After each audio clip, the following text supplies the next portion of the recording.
Hello friends, வணக்கம். Welcome back to happy home makers kitchen. எல்லோரும் நல்லா இருக்கீங்களா? நம்ம கடைகளில் இந்த வத்தல் வடாம் செக்ஷனுக்கு போனோம்னா கலர் கலராக ஜவ்வரிசி வடவும் பார்ப்போம். பார்க்குறதுக்கு ரொம்ப நல்லாயிருக்கும். இப்போ அதே மாதிரி நம்ம வீட்லேயே ஆர்கானிக்காக எந்த கெமிக்கல்ஸும் யூஸ் பண்ணாமல் நேச்சுரல் வெஜிடபிள் கலர்ஸ்லேயே எப்படி அந்த வடவத்தை பண்ணுறதுன்னு பார்ப்போமா? வாங்க. அதுக்கு முன்னாடி இந்த வீடியோ உங்களுக்கு பிடிச்சிருந்ததுன்னா லைக் பண்ணுறதுக்கும் நம்ம சேனலுக்கு சப்ஸ்கிரைப் பண்ணுறதுக்கும் மறக்காதீங்க. ஜவ்வரிசி எடுத்துக்கோங்க.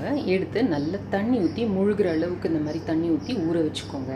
இப்போது கலருக்காக நான் எல்லாம் நேச்சுரல் எடுத்திருக்கேன். இது ஒரு கேரட்டோட கொஞ்சோண்டு சிகப்பு குடமிளகாய் சேர்த்து நல்லா மிக்சியில் அரைச்சி அந்த ஜூஸ் அதோட கொஞ்சம் தண்ணி சேர்த்து அதில் கொஞ்சம் ஜவ்வரிசியை ஊற வச்சுருக்கேன். நான் இதில் மாவு ஜவ்வரிசி தான் எடுத்திருக்கேன், இந்த நைலான் ஜவ்வரிசியில். இதில் தண்ணியில் கொஞ்சம் மஞ்சத்தூள் சேர்த்து அதில் இந்த ஜவ்வரிசியை நல்லா ஊற வச்சுருக்கேன். இது பீட்ரூட் ஜூஸ் எடுத்து அந்த ஜூஸில் ஜவ்வரிசியை ஊற வச்சுருக்கேன். இது தக்காளியை நல்லா மிக்சியில் போட்டு அடித்து அதில் இதை ஊற வச்சுருக்கேன். ஸோ எல்லாமே நேச்சுரல் கலர் தான். இப்போது ஒரு இட்லி தட்டு எடுத்துக்கோங்க. லைட்டாக எண்ணெய் தடவிக்கோங்க, ரொம்ப எண்ணெய் தடவ வேண்டாம். லைட்டாக எண்ணெய் தடவிட்டு இதை எடுத்து நம்ம இட்லி பண்ணுவோம் பார்த்தீங்களா, அந்த மாதிரி அவ்வளோ திக்காக எடுக்க வேண்டாம். கொஞ்சமாக எடுத்து நல்லா ஒரு லேயர் ஸ்ப்ரெட் பண்ணுற அளவுக்கு இந்த மாதிரி வச்சுக்கோங்க. இதை இப்போ நம்ம இட்லி தட்டில் வச்சு ஒரு 10லேருந்து 12 நிமிஷம் வரைக்கும் வேக வச்சு எடுத்துப்போம். இந்த ஜவ்வரிசி அப்படியே கண்ணாடி மாதிரி ஆகணும், அந்த அளவுக்கு நம்ம வச்சு எடுத்துக்க போகிறோம். இந்த மாதிரி விதவிதமான கலர் நம்ம வச்சு எடுத்துக்கலாம். இதை இப்போ நம்ம இட்லி தட்டில் வேக வச்சு எடுத்துக்கலாம். இது நம்ம கற்பனைக்கு ஏற்றபடி விதவிதமான கலர் காம்பினேஷனில் கூட எடுத்துக்கலாம். விதவிதமான டிசைனில் வச்சுருக்கேன். இதையும் வேக வச்சு எடுத்துக்கலாம்.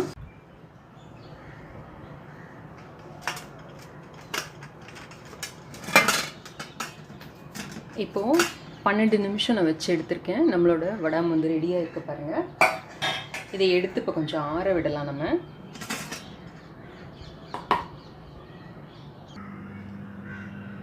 இப்போ ஒரு ஸ்பூன் வச்சு லைட்டாக அந்த ஓரத்தை இந்த மாதிரி எடுத்து விடுங்க.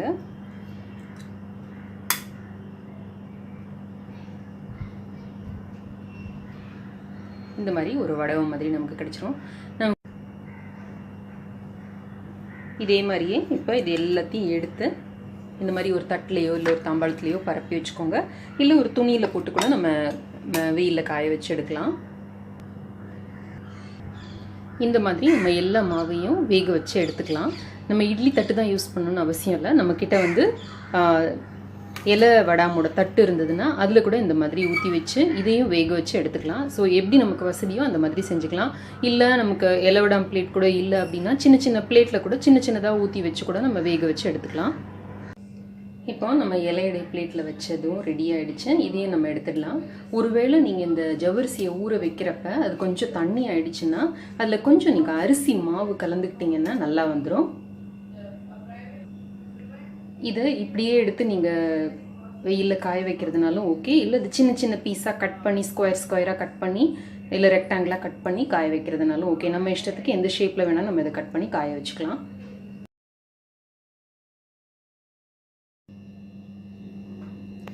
எண்ணெயை காய வச்சு நல்ல தீயில் பொரித்து எடுத்தோம்னா இந்த மாதிரி நமக்கு வடாம் கிடைக்கும்.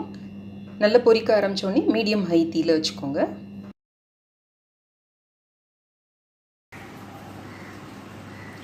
இந்த ரெசிபி உங்களுக்கு ரொம்ப பிடிச்சிருக்கும், பயனுள்ளதாகவும் இருக்கும்னு நினைக்கிறேன். பிடிச்சிருந்ததுன்னா லைக் பண்ணுறதுக்கும் சப்ஸ்கிரைப் பண்ணுறதுக்கும் மறக்காதீங்க.